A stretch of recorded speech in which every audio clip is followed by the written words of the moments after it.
BSI Radio. Ceriakan harimu.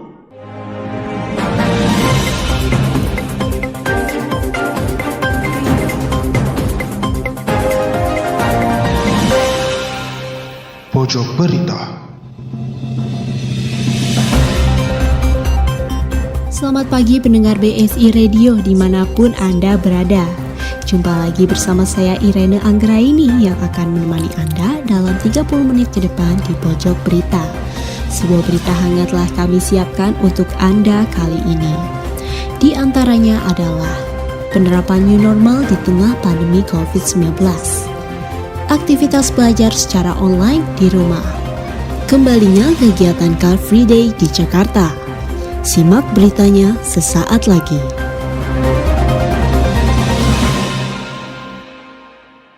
Berita pertama terkait mulainya penerapan tatanan kehidupan baru atau yang biasa disebut new normal yang diterapkan pemerintah mulai tanggal 5 Juni 2020. Istilah new normal mulai ramai diperbincangkan berbagai kalangan. Istilah ini merujuk pada tatanan baru yang harus diadaptasi manusia di tengah pandemi COVID-19. New normal menjadi sebuah keputusan yang diambil pemerintah untuk merespon pandemi COVID-19 yang sampai saat ini belum bisa dikendalikan. Sebelumnya Badan Kesehatan Dunia WHO menyatakan, meskipun kurva positif COVID-19 menurun, virus corona tak akan hilang dari kehidupan manusia. Presiden Jokowi juga meminta masyarakat untuk senantiasa hidup berdampingan, berkompromi, serta berdamai dengan COVID-19. Pendengar, berikut adalah percakapan rekan kami dengan narasumber terkait penerapan new normal. Terkait pemerintah Kota Depok yang sudah mulai menerapkan new normal, saat ini sudah bersama saya Bu Meli, warga sekitar Jalan Mahkota Raya Kota Depok. Selamat pagi, Ibu. Selamat pagi. Bagaimana tanggapan Anda mengenai penerapan new normal? Untuk penerapan new normalnya sendiri, ya saat ini sih masih kita lakukan karena itu peraturan baru dari pemerintah. Walaupun untuk data coronanya terus menambah, ya paling kita sebagai warga hanya bisa antisipasi buat diri sendiri aja. Di mana saja tempat atau lokasi yang sudah mulai menerapkan new normal? Kemungkinan sih kayaknya udah banyak ya, apalagi wilayah Jakarta kayaknya udah hampir semua menerapkan new normal. Mengapa pemerintah menerapkan new normal di tengah pandemi ini? Karena supaya ekonominya nggak anjlok ya, karena kalau pas yang kemarin PSBB aja udah banyak yang kena dampak, kayak yang banyak perusahaan yang udah mulai collab, terus banyak karyawan-karyawan juga yang banyak di PHK, jadi kayaknya terpaksa ditetapkan ini. Apa yang sudah Anda siapkan untuk penerapan new normal? Kita lebih prepare ke diri sendiri sih, apalagi kalau misalnya mau keluar rumah atau berada di lingkungan umum, lebih ke sering lebih cuci tangan, bawa sanitizer kemana-mana, sama berusaha untuk tidak menyentuh barang-barang umum dengan tangan sendiri. Baik Ibu, terima kasih waktunya. Tak bisa dipungkiri, mewabahnya virus corona mengubah jumlah tatanan kehidupan masyarakat dan juga kebijakan pemerintah.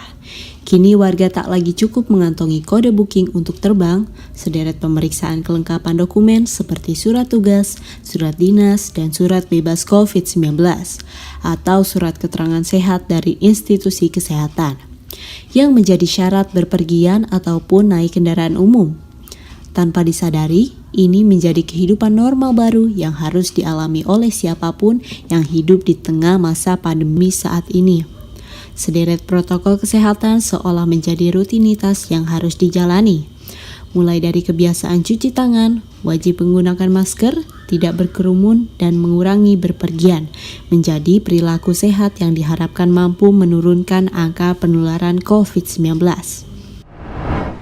Pendengar, informasi selanjutnya adalah sebuah tips bagaimana cara menjalani hidup sehat di tengah pandemi. Selama pandemi virus COVID-19, pemerintah mengimbau untuk tetap berada di rumah dan mengurangi kontak fisik dengan orang lain. Selain itu, jika harus keluar rumah dan berada di tempat umum harus menerapkan protokol kesehatan.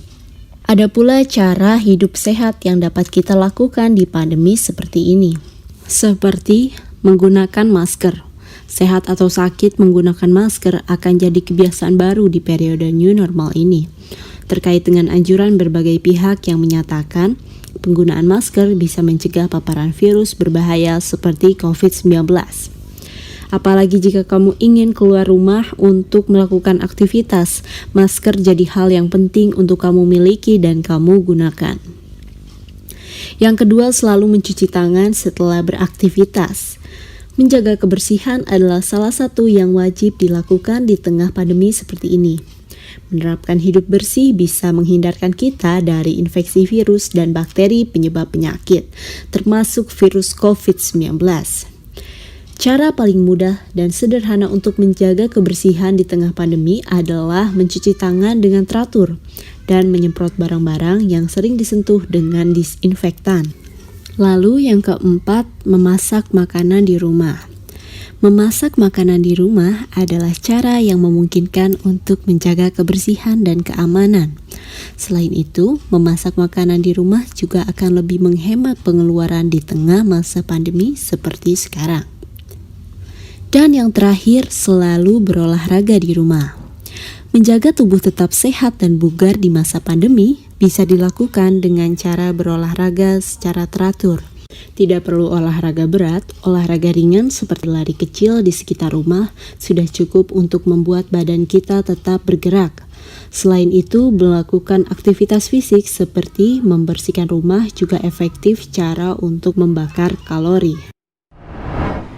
Berita selanjutnya terkait kebijakan pemerintah yang menghimbau perusahaan untuk menerapkan sistem work from home atau bekerja dari rumah hingga waktu yang akan ditentukan.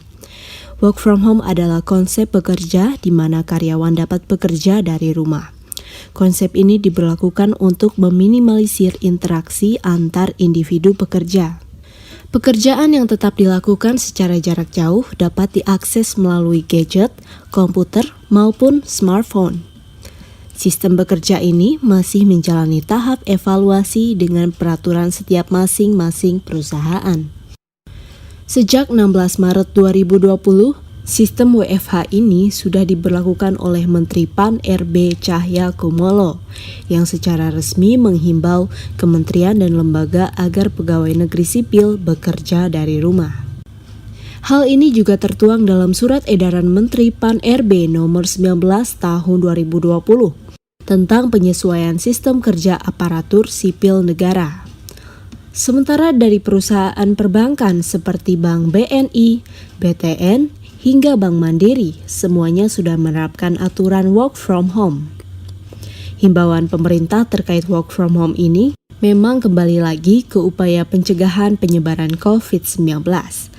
Tapi tepatnya kita harus amati, ini adalah upaya dari physical distancing, yaitu mengurangi kontak jarak dekat dengan banyak orang, baik itu di dalam atau di luar. Contohnya adalah mobilitas perjalanan Anda ingin melakukan perjalanan bekerja sehari-hari di area transportasi publik. Itulah salah satu aktivitas yang melibatkan banyak orang. Jadi, penerapan work from home itu juga salah satu cara mengalahkan physical distancing movement. Selain untuk kesehatan, ada juga hal positif yang bisa kita ambil dari penerapan sistem work from home ini, yaitu penghematan biaya pengeluaran, sistem kerja yang lebih fleksibel, dan bisa lebih dekat dengan keluarga. Selain dampak positif tersebut, tak sedikit pula dampak negatif yang dirasakan bagi para pelaku usaha di semua sektor, dikarenakan tidak sedikit sektor usaha yang merugi akibat penerapan social distancing ini. Berita selanjutnya datang dari pedagang pasar yang nekat melarikan diri akibat takut ikuti swab test. Sejumlah pedagang pasar nekat kabur saat mengetahui ada petugas berpakaian APD datang ke area pasar Karanganyar, Sawah Besar, Jakarta Pusat. Banyak pedagang nekat lari dan meninggalkan begitu saja lapak dagangannya. Selain ada yang kabur, Kedatangan tim medis dari Puskesmas Kecamatan Sawah Besar ini membuat sejumlah pedagang pasar lainnya memilih merapikan barang dagangannya. Mereka memilih untuk menutup lapak jualannya ketimbang harus mengikuti swab tes massal. Wakil Camat Sawah Besar Deviryana Sumanti mengatakan, rencana swab tes massal memang diharapkan para pedagang untuk datang ke tempat SKKT ini. Mungkin nanti metode ini akan diganti menjadi jemput bola kepada pedagang agar lebih efektif waktunya. Pemerintah Provinsi DKI Jakarta melalui Dinas Kesehatan memang gencar melakukan swab test kepada pedagang pasar. Hal tersebut dilakukan guna mendeteksi kemungkinan adanya klaster baru sebarkan virus corona di area pasar. Baik pendengar, kita akan kembali lagi setelah pesan-pesan berikut ini. Pojok Berita. Woi, buruan dong, udah telat nih. Buset, lu kagak ngeliat apa? Itu lampu merah. Ya elah, sepi itu, terobos aja lah. Tapi kalau ketilang salah lu ya. Iya, udah buruan cepetan.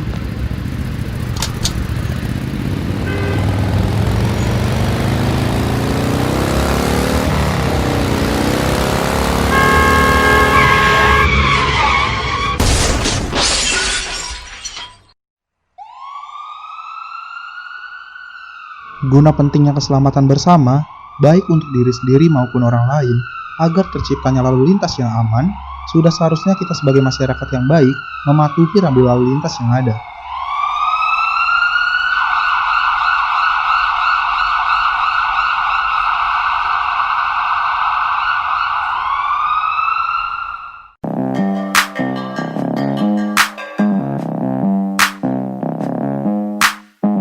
Rokok merupakan pembunuh yang sering tidak disadari oleh manusia. Dan saat ini, rokok bisa dikatakan seperti gaya hidup. Banyak orang merokok karena gengsi yang merasa dirinya tidak keren jika tidak merokok. Padahal, rokok merupakan salah satu penyebab dari banyaknya orang terkena penyakit bahkan sampai meninggal. Yakin masih mau merokok? Padahal sudah jelas efek negatif merokok. Stop merokok. Ingat bahayanya.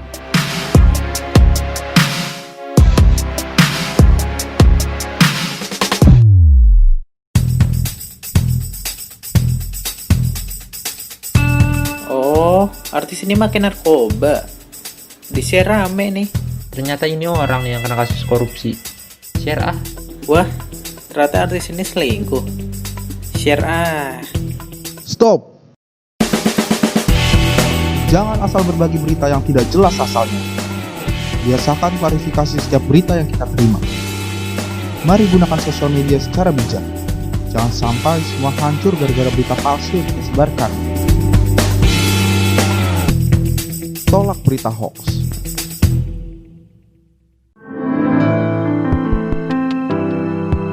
Cegah stunting, kenali penyebabnya.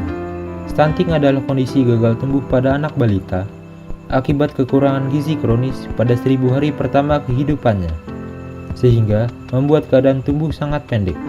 Dilihat dari standar baku WHO. Mari cegah stunting dengan memberikan makanan yang bergizi pada anak untuk masa depan yang lebih baik.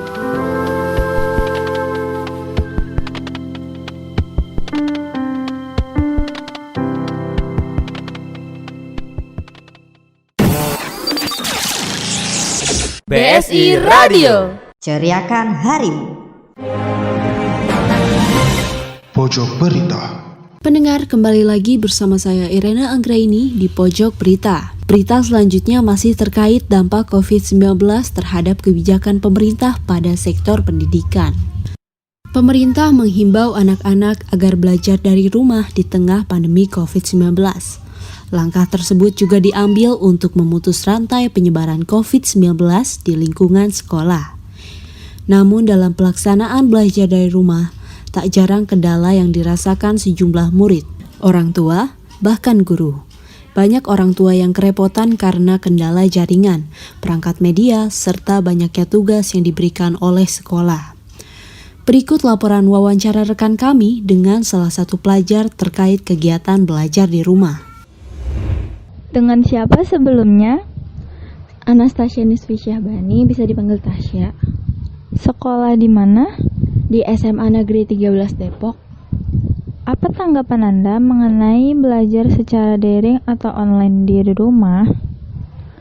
Menurut saya, itu satu-satunya cara pemerintah agar pembelajaran tetap berjalan walaupun di tengah pandemi ini. Apa yang Anda gunakan untuk mengerjakan tugas yang diberikan oleh guru saat belajar online di rumah?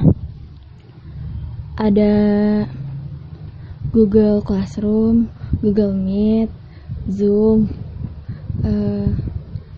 KineMaster, TikTok, dan masih banyak lagi sih. Siapa yang membimbing Anda saat belajar online di rumah? Sebenarnya nggak ada, soalnya kalau emang udah dikasih tugas dari gurunya langsung dikerjain aja sendiri. Kenapa sekolah menerapkan belajar online atau daring di tengah pandemi ini? Menurut saya itu satu-satunya cara seperti yang tadi dikatakan pertama kali. Soalnya kita kan harus jaga jarak ya, social distancing. Apa kendala saat belajar online di rumah? Kendalanya itu kadang sinyalnya jelek, terus tenggat waktunya terlalu cepat.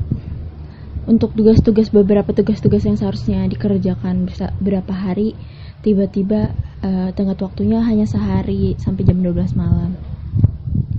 Lebih senang belajar di rumah atau sekolah?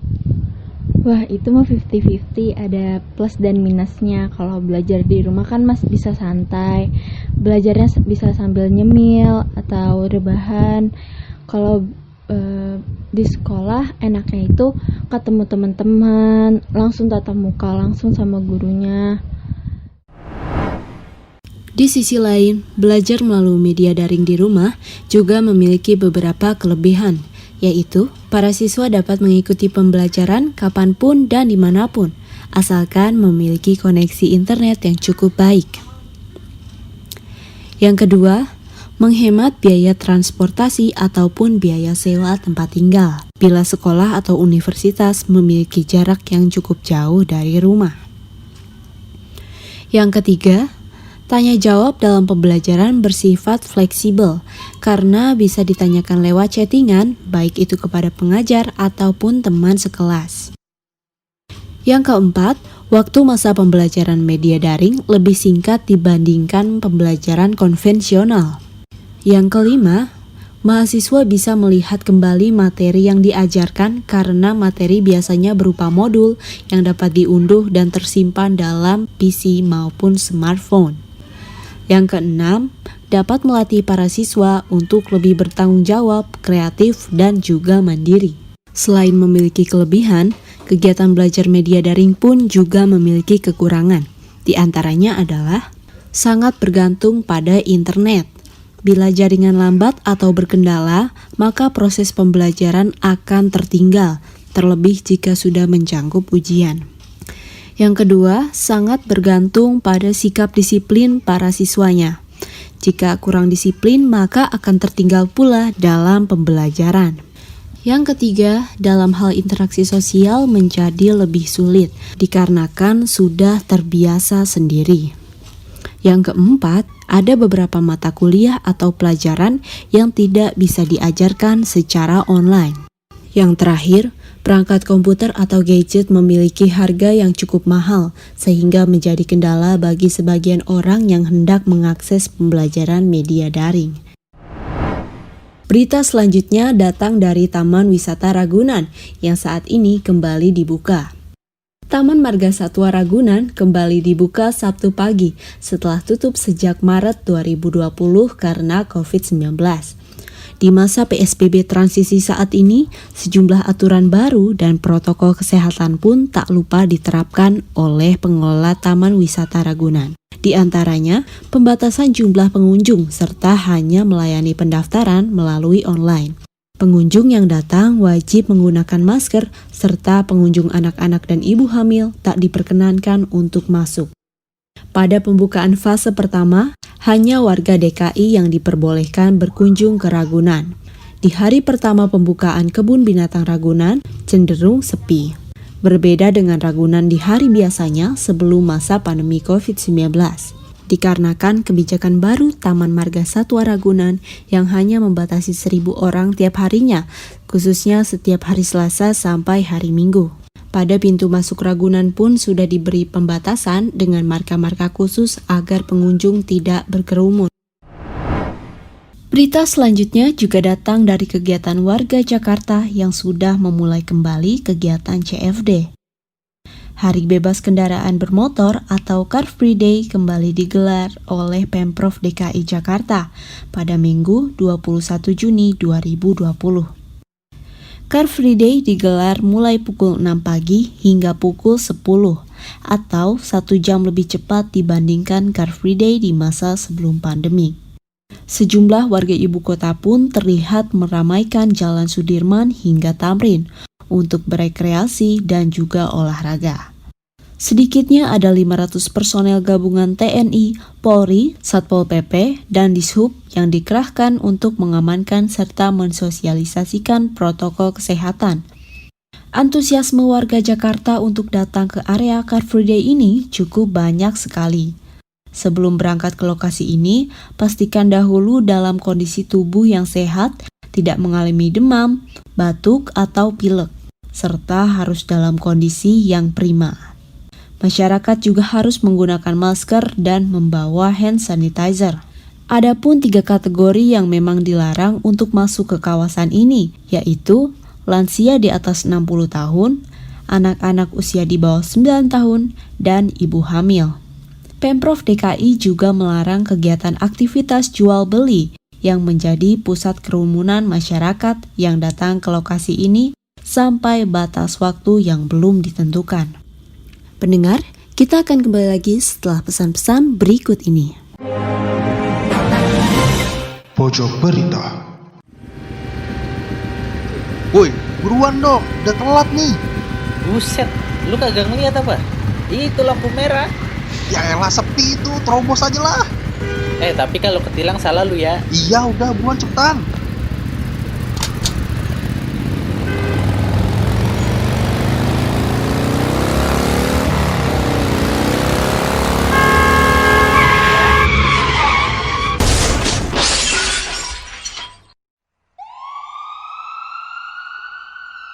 Guna pentingnya keselamatan bersama, baik untuk diri sendiri maupun orang lain, agar terciptanya lalu lintas yang aman, sudah seharusnya kita sebagai masyarakat yang baik mematuhi rambu lalu lintas yang ada.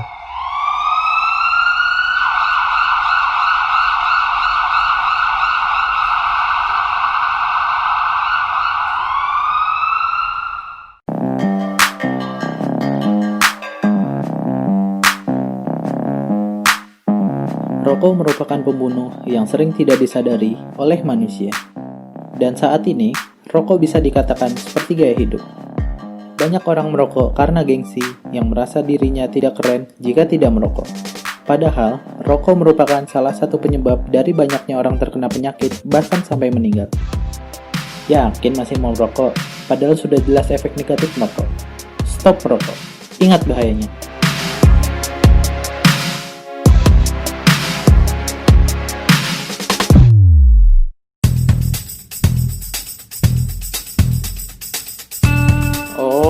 Artis ini makin narkoba. Di-share rame nih. Ternyata ini orang yang kena kasus korupsi. Share ah. Wah, ternyata artis ini selingkuh. Share ah. Stop! Jangan asal berbagi berita yang tidak jelas asalnya. Biasakan klarifikasi setiap berita yang kita terima. Mari gunakan sosial media secara bijak. Jangan sampai semua hancur gara-gara berita palsu yang disebarkan. Tolak berita hoax.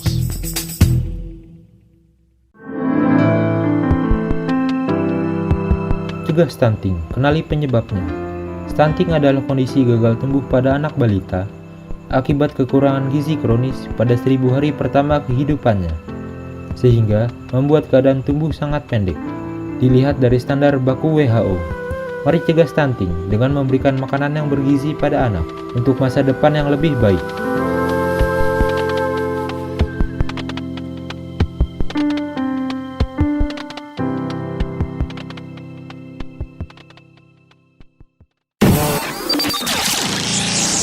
BSI Radio. Ceriakan harimu.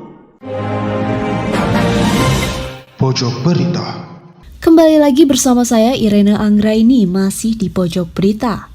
Kali ini saya akan memberikan beberapa tips untuk Anda agar tetap menjaga kesehatan mata walau banyak aktivitas yang dilakukan di depan layar.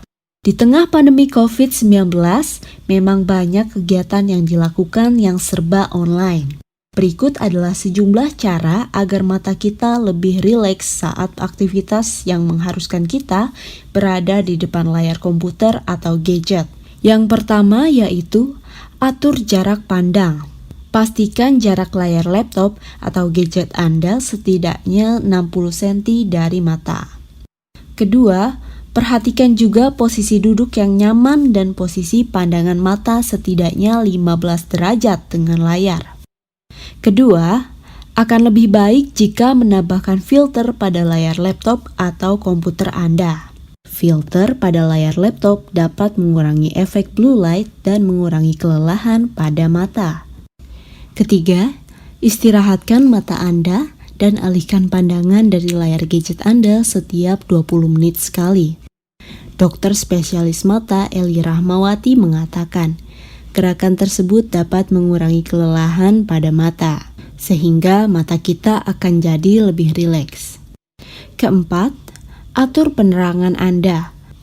Pengaturan cahaya ini bisa dari layar gadget Anda atau pada cahaya ruangan.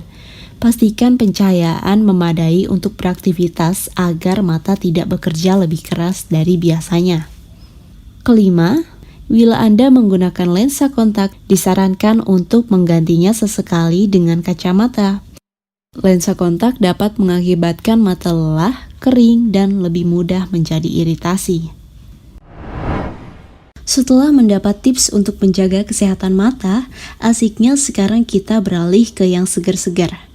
Berita kali ini datang mengenai es yang sedang ramai, yaitu es dalgona.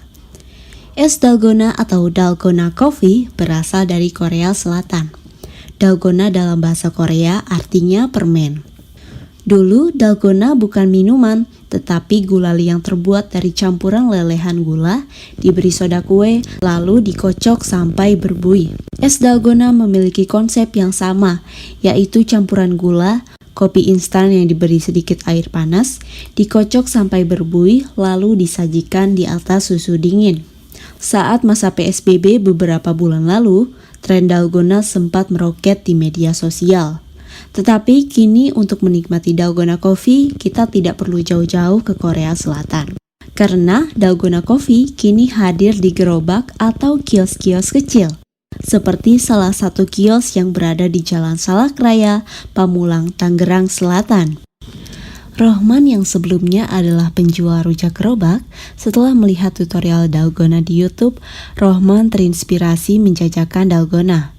Dari yang awalnya hanya menjual 15 gelas per hari, kini Rohman mampu menjual ratusan gelas es dalgona tiap harinya. Rohman mengatakan, ia bisa menjual 700 sampai 900 gelas per harinya.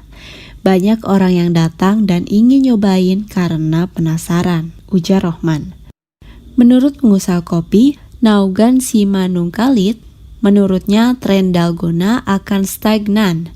Namun variasinya bisa berkembang selama masih ada pasar. Karena dalgona bisa menjadi potensi bisnis yang menarik. Bukan cuma dalgona dengan kopi saja, tapi orang sudah macam-macam dengan matcha dan susu coklat and malt. Mungkin nanti ke depannya akan ada dalgona-dalgona lainnya. Menurut Naugan, tren dalgona muncul semasa PSBB saat orang tidak bisa pergi menikmati kopi di warung kopi. Para penikmat kopi ini lalu mencari alternatif mudah dengan cara membuat kopi, lalu jadilah dalgona coffee. Demikianlah berita dan informasi yang dapat kami sampaikan. Tetap jaga kesehatan dan tetap di rumah saja jikalau tidak ada kegiatan yang terlalu mendesak. Saya Irena Anggraini dan tim Pojok Berita undur diri. Selamat pagi dan sampai jumpa.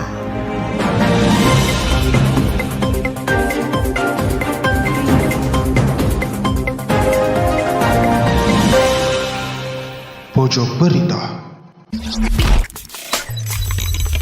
BSI Radio. Ceriakan harimu.